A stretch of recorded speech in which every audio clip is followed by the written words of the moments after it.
Welcome to Backstage with Richard Ridge. I'm here with Gavin Lee, who's getting ready to step into the iconic role of the Grinch this holiday season, right? Oh, we got a little bit of already in Dr. Seuss's How the Grinch Stole Christmas, the musical, here at the Whoville Theater at Madison Square Garden from December 13th through the 30th. Yay. Welcome. This is exciting. I was just telling you, I have not been in this theatre for 24 years. I saw the very first year of A Christmas Carol here, the Mike Ockran, Susan Stroman production. I sat way up over there.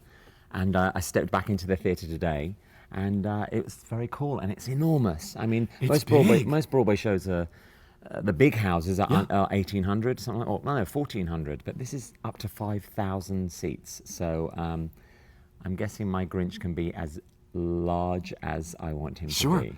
There's going to be no subtleties in my Grinch, I tell you. We love it. Well, let's talk about that, the Grinch. How excited are you? I'm very excited. When I got the offer to play the role, I was like, whoa, because it nicely comes off of Squidward. It's kind of the same role as in the grumpiest neighbor you can think of. Over at the palace, I had a sponge and a starfish that I lived next to that I hated, and now I have a whole town of annoying, happy, cheery Who children that are screaming about Christmas that I hate. So there's a lot of hate in my characters recently. Fabulous. But a lot of love at the same time, too. By the end, my heart's going to grow 3 sizes, and I'm going to love everyone. All right, let's talk about growing up. When were you first aware of the Grinch? Well, I don't remember the Grinch much in England growing up. I remember Cat in the Hat. I remember I knew what Dr. Seuss books were. But so it's more when I came here, and I've been here now 12 years, and of course the Grinch is on TV every Christmas, that fantastic 1960s TV animated special movie. So I know that very well, and I didn't actually see the Jim Carrey movie when it came out. That was 2000 that came out, but I watched it last week with my kids. They were off ill with a cold, and so I was like, let's download that and watch that and pretend it's... Daddy's research. A bit of research, yes. But it's a great story. It's so fabulous for the holiday season. You know, this production started on Broadway with Patrick Page back in 2006 and 2007, and it's been somewhere around the country for the next 11 years, and I feel really lucky to be coming in to play this role and getting to go back to Chicago, which is a city I've got to do SpongeBob in and Mary Poppins in, and going to Boston that I've never performed in before, and then coming here to the iconic Madison Square Garden, Whoville Theater. Well, let's talk about, this musical will introduce kids to live theater. How exciting is that for you? Yes, I mean, the producers very kindly gave me a load of bump, to talk about, and over 2 million people have seen this show since it started in 2006, and it says that 25% of those 2 million were first-time theatre goers.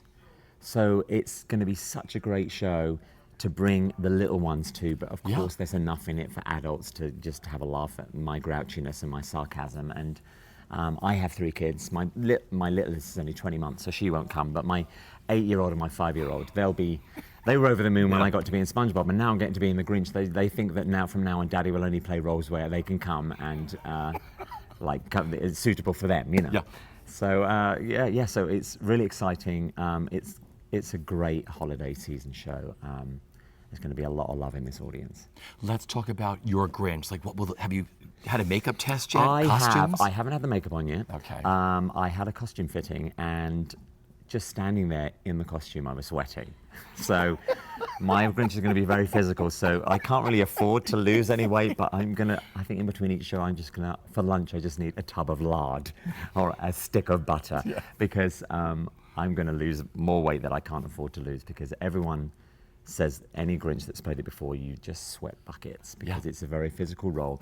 There's a whole undergarment that gives you a big fat butt and a big fat belly. Okay. And then you wear the fur green iconic costume over the top of that, with gloves that have these prosthetic big nails, and then of course there's a whole skull cap and a wig, and then all the makeup. So it's going to feel like you can't move, but also what Bob, the choreographer, said, that I do a couple of slides on the floor. And so, of course, in the costume, you can't feel that. You can just slide, because you're not going to hurt yourself, because you have so much padding and so much fur on. So it's going to be exciting to get that costume on and look in the mirror and work out, hopefully, fabulous silhouettes of what this guy looks like. Sure. Yeah. Why do you think The Grinch is so iconic as a story, like generation after generation, all around the world? Not just a story, but this musical, like you said, over 2 million people have already seen this. Yeah, I mean, the fact that every year there's cities around this country that want it, and we because it's such a short season, they cram in so many shows into each city, because we're in Chicago in November, like before Christmas, really, but it doesn't matter. I think the show always sells well, because Dr. Seuss is so loved in this country and around the world, but especially in this country. The Grinch is, everyone loves that kind of character, that sarcastic, negative guy that by the end of the story he's going to change, and he's going to be full of love. And it's just such a great character that transforms into something so good, and that started off so mean and evil at the beginning. Let's talk about like costumes and everything else you were mentioning. This is going to be this big costume. You're used to big costumes on stage. You took Broadway by storm as Squidward. In SpongeBob, I mean, what are your favorite memories of doing that? Oh, SpongeBob, I mean, just the very first reaction to Squidward's number in Act 2, that was in Chicago, when we did the tryout in Chicago a couple of years ago, and just the response from the end of that number that had been choreographed, and the song had been written so well that I think any actor playing that role would have got this fabulous response, because the character was so well written up to that point, and you were waiting for Squidward to have this fantastic number, and then he got this fantastic Broadway number. The Grinch, he also gets this fantastic number called One of a Kind in the middle of the show that is very similar to the Squidward number. In fact, it's very Broadway. There's lights, there's everything going on. There's canes, it's hats. It's going to be, it's a crazy number, and it's kind of just a gift for an actor to get a number like the Squidward number and like the Grinch number, where you just get to show off, and the production values of the number, they spend all the money on, confetti and lights and set, and it comes off making you look really good, but really it's everything around you that looks really good. It's called a showstopper. It's a showstopper, and I think there's definitely going to be one here every night at Madison Square. Yeah, let's go into your career. You have this incredible career, both here on Broadway and, of course, in the West End. Let's talk about a few of the highlights. Just tell me what comes to mind, a memory or a story. Let's do Mary Poppins. Okay, well, Mary Poppins was kind of, we can call that my big break, because I've been playing some nice, done some nice West End shows in London, and understudied a lot.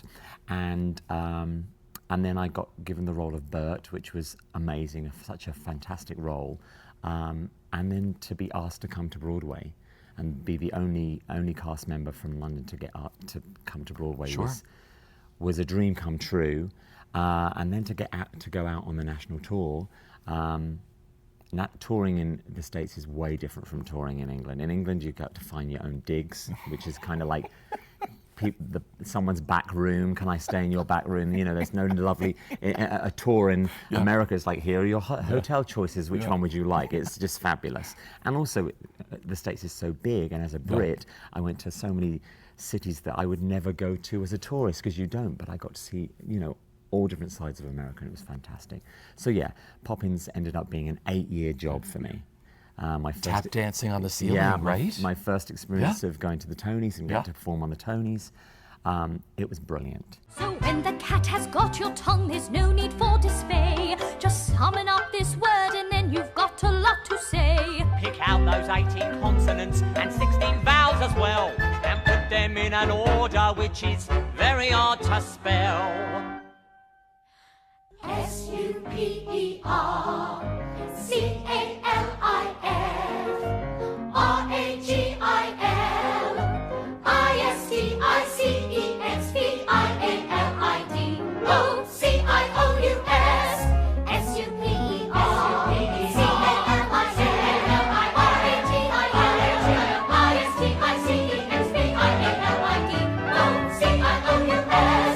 I think another highlight for me was, well, going back to a link to Madison Square, is my second West End show was Crazy for You, with Mike Ockrent directing and Susan Stroman choreographing. And I started off as a swing in the original company of Crazy for You in London, and I ended up after the 3 years in the West End and the national tour, I ended up playing the lead role of Bobby Child. So that was kind of my first leading man.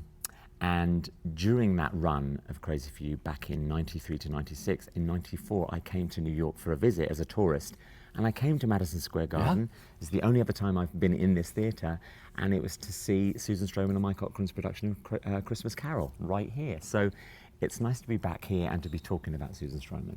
It's got to be like one of those synergy moments, like I was in this room, like right back there, you said, sitting there. I was sitting over there watching Christmas Carol, and it wouldn't be funny if someone had tapped me on the shoulder, this was 24 years ago, and go, you're going to be playing The Grinch on that stage in 24 years. I would have been like, what? But it's amazing how your career, well, it's amazing, I think, as an actor, if you're still doing it, I'm 40, just had my birthday, I'm 47, and I feel Happy birthday. Thank you. I feel so blessed and lucky to still be doing this.